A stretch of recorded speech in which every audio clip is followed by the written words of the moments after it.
Thokozani. Again, thank you so much for joining me here. Thank you for the feedback that I've been getting from a lot of people that have been watching these videos on YouTube that I'm posting, as well as the live posts that I've been leaving on the Live and Let Live page. Thank you for the feedback and thank you for the encouragement. It just helps me to know, that people are just as concerned, or at least people are interested in some things that I talk about. But today, I really just want to talk about how the constitution of this country works, or how the law of this country works, because I have serious gripe with how the law of this country works. The law of this country seems to be biased towards Christianity or religious institutions. The law of this country seems to be biased towards Christianity, particularly because I'm a Christian, so I that's the one religion that I can speak quite freely about, because I'm in it and I know it quite well. We are living in a country where the constitution of this country is very, very strict, and it's very clear on the rights of homosexuals, the LGBTIQ plus community, right?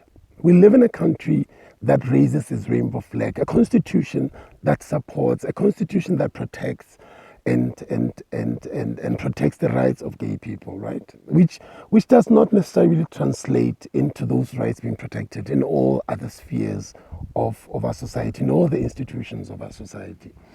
But the one thing that is stuck in my mind, and I can't seem to reconcile it. And I'm not a legal expert, so I'm posing this to legal experts to come to my aid and tell me, what is the next thing for us to do, right? We live in a country that protects, right, religious institutions, churches, and whatever the case is, by way of excusing them from paying tax. That's one of the protection, and the Constitution protects them. The right to religious association, and I like that. I mean, our Chief Justice, does not. Is not afraid to kneel and pray in the court, because that's how the constitution of this country works. It protects everyone and their right to believe whatever they want to believe, and their right to practice, right, to practice their religious beliefs in freedom and in peace. But I have a problem. I have a problem with how we nitpick things that we need to solve, how we nitpick things that we need to have a very strong stance on, right? As the constitution of this country, and as the law of this country, I mean, I don't want to, let me just call it the law of this country, right? As the law of this country has in the past couple of years, being very, very strict on racism and the expressions of on racism, right? The law of this country has expressly, in fact, to call someone the K word in this country, you can be subject to civil lawsuit, and you can also be subject to criminal prosecution. That's how brilliant the law of this country is, because we know the history of racism and where it comes from, right? But I'm confused as to this thing. Homosexuality is an abomination. This text and this preaching and the actions that follow this preaching, right? Because we cannot divorce the abuse and the attack on gay people, on the LGBTIQ plus community, right, from the utterances that are made freely, as the law gives churches the right to say whatever they want to say, right? It gives churches the right to discriminate. It gives churches the right to actually incite violence, right? Because to call someone an abomination, if you check the meaning of that word abomination, to call someone an abomination, you are in fact have reduced them to the very thing that is not worthy of God's love, and that's not worthy of life. That's the be all and end all of it all, right? That's it. That's what it is, right? You have subjected people to say something is it's an abomination. To say something is worthy of disgust, of disgust from God. So I, as a gay man, when God looks at me, right? That's according to the Bible. It's written in the Bible and it's preached in our churches, right? When God looks at me, right, God is disgusted with me. God is disgusted with me. That's a basic principle and a basic tenet of that scripture and its teaching, right? And then today we have all kinds of marches, uprisings, all kinds of activities, right, to protect the rights of gay people. Let me just use the word gay people. To protect the rights of gay people against abuse, against attacks, physical, emotional, psychological, financial, security-wise, however way society feels justified, right, to abuse gay people, they can do it. They can do it, and the law allows it. The law allows it.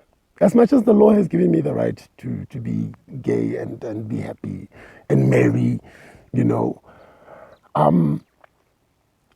at what point is the law, the same law, right, the same law that protects black people against being called the K word, against discrimination, and against all of these things, right? At what point is that law going to apply to gay people? At what point is the church going to be held responsible? At what point are we going to be allowed to sue pastors and priests and anyone that feels that they have a right to stand in front of the church and call me an abomination? At what point am I going to get some I don't know, some form of help, I suppose, some form of help, for lack of a better word, from the law of this country, right? If I can go to the police station and lay a charge, right, for somebody for calling me a K word, when is the law going to allow me to go to the police station and lay a charge against a pastor that calls me an abomination, right? The Constitution, but in fact, does the opposite. The Constitution of this country does the opposite, right? It actually protects churches. It actually excuses them from paying tax, right? Disregard what the Bible says about giving to Caesar what belongs to Caesar. But churches are exempted from paying tax. The same churches which are the biggest contributors to the mental health problem that we have as humanity. The biggest, one of the biggest contributors of the mental health issue that we have in this country are the churches. I speak like this because I remember last year when I talk a lot about mental health issues, depression, and all of these things. And I had a call, I had a text on Facebook from a guy in Mamelodi who was at the brink of suicide, and obviously he reached out to me to speak to him, to help him however I could. And as I was speaking to him, and he was starting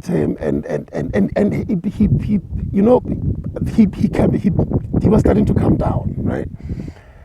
And then I realized that actually what triggered this downward spiral to a point where he felt he could, he needed to commit suicide, was because he was kicked out of his home, the home that he's known. He lost his parents and he was staying with his grandmother and uncle. He was kicked out of his home because Ekaya did not want to stay with someone who was gay and who had amadimon. They didn't want to do that. And by law, they're justified to do that.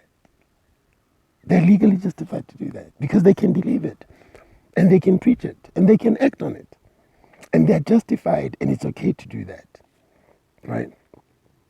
The question I want to ask today, right, and this is coming from a Christian, I'm a Christian boy, right? The question I want to ask today is, when is the law going to be as harsh, right, to institutions like churches that have been given the right to abuse others? I'm talking about gay people, right? The church has been giving a free license to abuse gay people, to say whatever nonsense they feel like saying, unjustified nonsense, right? To say whatever abusive, hurtful things they can say to gay people, however they want to say it, and wherever they want to say it. But But there is no way that gay people can actually get protection from such groups and from such individuals and from such institutions. The question I want to ask today is, at this point in 2020, as a gay man living in South Africa in 2020, where do I go to get protection from the church, right? If we can arrest Julius Malema for inciting crime, for inciting violence against humanity, the church needs to be sued for inciting crime and attacks and violence against the LGBTI community. The church needs to actually pay. The church needs to pay. I'm tired of living in this country and being held hostage to religious beliefs that are none of my own, that I don't ascribe to, right? And I have to fashion myself, and I have to fashion my emotional well-being. I have to fashion my physical well-being. I have to fashion my security around an institution that some of these teachings I do not ascribe to, right? But the law cannot protect me for that. The reason why we have a constitution like ours is precisely to come on board with issues like this, where we have the church having the right to scream bigotry, to preach hate speech, and to incite violence on gay people. But the law cannot protect me against that. I'm looking for people who are able to help me unravel this, right? Because I'm Karabo. I like solutions and I like acting on those solutions. At the moment, I'm at loss for words as to how do we solve this problem? How do we solve a problem where we have given certain groups of people with whatever religious beliefs that they have, and obviously, you know, a lot of our office bearers, even the Chief Justice of the Constitutional Court, shares these kind of beliefs, so much so that he actually was quoted. I saw it in an open letter yesterday. He was quoted as saying, the hatred of Israel will bring curse to South Africa. No, please. Chief Justice Mogoeng, I respect you and I respect your office very much, but please don't speak for me as a South African to say, you know, standing against Israel's apartheid will bring curses to me. I know with absolute certainty that's nonsense. Please stop saying things like that in the name of South Africa. No, don't do it. Don't do it. You know, no, I respect you, thank you, but don't do that. Stick to what is happening in this country and stick to what needs to be done in this country. In this country, we need to have laws passed. We need to have laws passed that criminalizes, that can actually land a pastor in jail for preaching openly, whether they preach it in their churches, whatever the case is, for preaching openly that being gay is an abomination against God, because that in its own has been a justification for why gay people have been attacked, by our society, for why gay people have been attacked by men and women that live, for why gay people have no homes because they've been kicked out of their homes, because their mothers and fathers have bought into this nonsense that they are demonically possessed just for being born gay, right? We need a law that works for us in South Africa. Don't go and tell us about the curse that will come to us for standing against injustice. In fact, what I know about God is that God will reward us for standing against those that are bringing injustice. Right? I'm a Christian and I like that Jesus dude. That Jesus guy. That Jesus guy was no pushover. Right? When Jesus rocked up in the church, and they were gambling in the temple, right? He whipped out a shambok and he whipped some bums. Right? We need a constitution that is willing to do that. We need a constitution that is willing to fight and that is willing to protect its citizens, even against its own citizens, right? I'm actually quite tired. I'm tired. I'm exhausted. I am exhausted.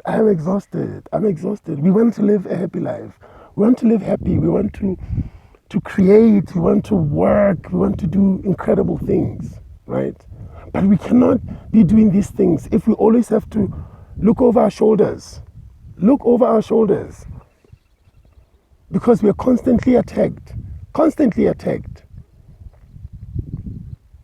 by religious institutions. And our law, unfortunately, does not protect us against them. I just want to know if this is the country that the ANC fought for. If this is the country that the Nelson Mandelas of this world fought for. I want to know if this is the rainbow nation that we're still ascribing to and we're still living up to and we're still trying to uphold and to try to protect and then trying to materialize in whatever shape or form. Anyway, that's a big question. I guess this is not me answering anything today. This is just me asking questions. What is the next thing? Maybe legal people can tell me. If the ANC, who is in parliament, right, is not willing to pass a law that criminalizes homophobia as expressed by religious groups or expressed by anyone for that matter, please, I mean, if no political party is willing to touch this issue, right, I'm hoping some legal people can tell me that I can, because I'm willing to do it. If I have to take the church to court for us to be able to get to a point where we can criminalize homophobia, I'm willing to do it. So this is an invitation to anyone that has some insight, some knowledge on how we can achieve this, or at least other opinions and ideas on what it is that we need to do. Because it is unfair,